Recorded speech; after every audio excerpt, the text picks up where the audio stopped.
This is the very last of our Trail of Tears beans that was planted in our Three Sisters garden. It grew more early in the year. It's mostly done, but see beautiful purple flower here. The beans start out green, and as they ripen, they turn a deep purple maroon color. Can be either eaten young, fresh, or dried. How do they grow? Well, we planted these here to grow up the corn. So we planted the corn in May, mid-May, probably right after the freeze. And a little bit later we planted, direct seeded these beans in, and they are growing, as you can see, up the corn, using the corn for their supports. This is our glass gem corn.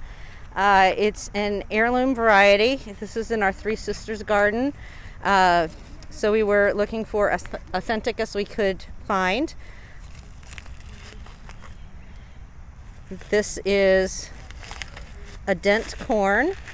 That means it's used in flour, and in this case, decoratively. It's not very large. It tends to be multicolored. Blue, purple, about hand span width.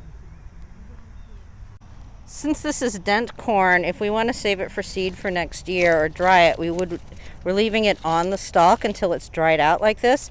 And in fact, we could wait until the very end of the season, pull the whole stalk up and hang it upside down to dry, is one of the common ways of drying it out.